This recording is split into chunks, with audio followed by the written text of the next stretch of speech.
Assalamualaikum warahmatullahi wabarakatuh. Shalom Om Swastiastu, Namo Buddhaya, salam kebajikan. Perkenalkan semuanya, saya Muhammad Azhar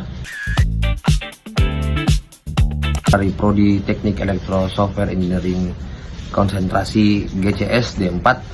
Nah, pada kesempatan kali ini izinkan saya untuk memperkenalkan kalian bagaimana sih dengan struktur-struktur dasar algoritma.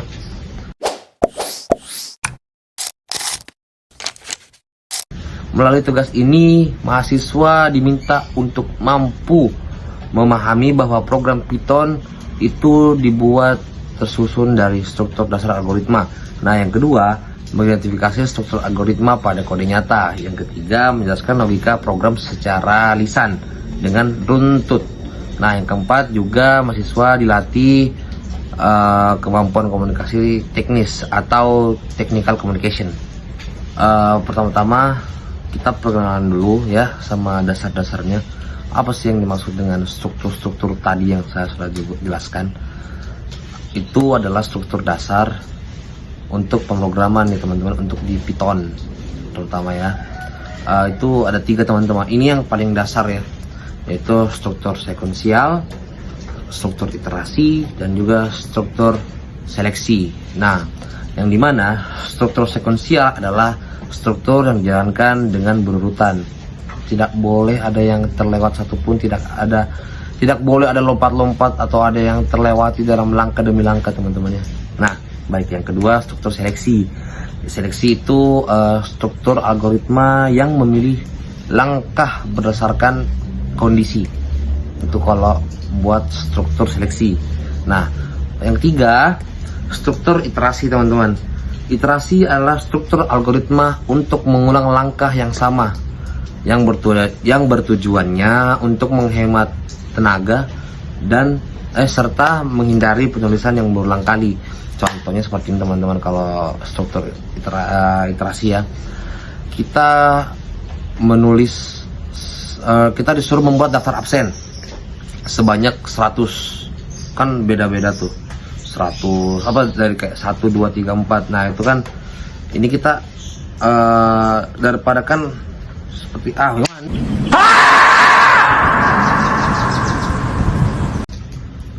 baik, pada tugas kali ini kami sudah diberikan studi kasusnya. Ini kembali lagi ke mahasiswa, bagaimana sih cara membedakan ini ya. Ini ada codingan yang dimana sudah terdapat struktur 3 tadi teman-teman, struktur dasarnya yaitu apa tadi? Betul, sekuensial, iterasi, dan seleksi. Nah, kalau yang sekuensial itu yang ini teman-teman.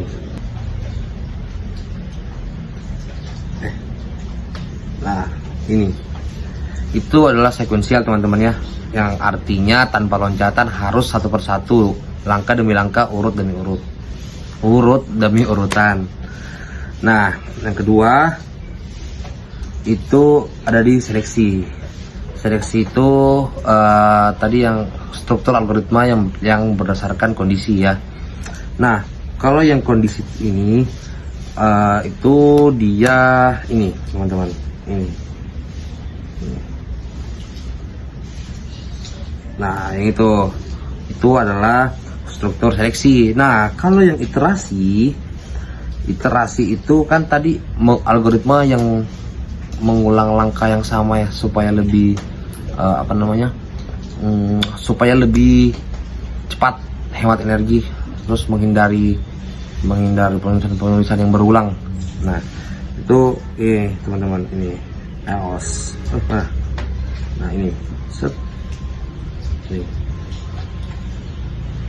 Nah, itu adalah struktur iterasi teman-teman ya. Baik, sudah bisa dibedakan ya teman-teman ya. Nah, ini yang di bawah ini apa sih? Yang di ini tuh, yang itu apa sih? Yang itu sekuensial teman-teman ya, karena itu menampilkan hasil akhir dari sebuah codingan.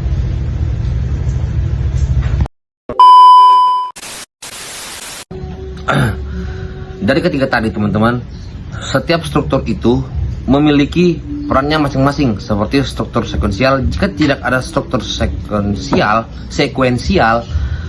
itu hasilnya bisa salah dan langkah-langkahnya itu bisa loncat ya, jelek. Jadinya hasilnya kebanyakan salah, kurang rapi dan segala macamnya. Dan peran struktur seleksi itu membuat program jadi lebih fleksibel atau kayaknya fleksibel dan realistis. Yang ketiga, peran struktur iterasi. Nah, itu perannya itu dia mengulangi proses tanpa menulis berulang kali. Itu bermanfaat untuk pekerjaan yang berulang kali, seperti kayak tadi yang daftar isi banyak itu. Daripada kita buat 100 ke bawah, 100 paragraf, mending satu saja, tapi kita buat codingannya jadi 100, jadi tetap 100 hasilnya. Oke, secara singkat,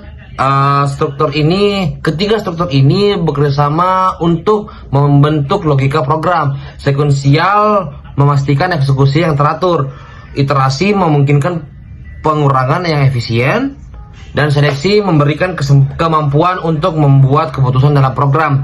Nah, gabungan ketiganya ini membuat program bisa berjalan dengan logis, dinamis, dan fleksibel, teman-temannya. Jadi itu saja mungkin dari saya. Assalamualaikum warahmatullahi wabarakatuh.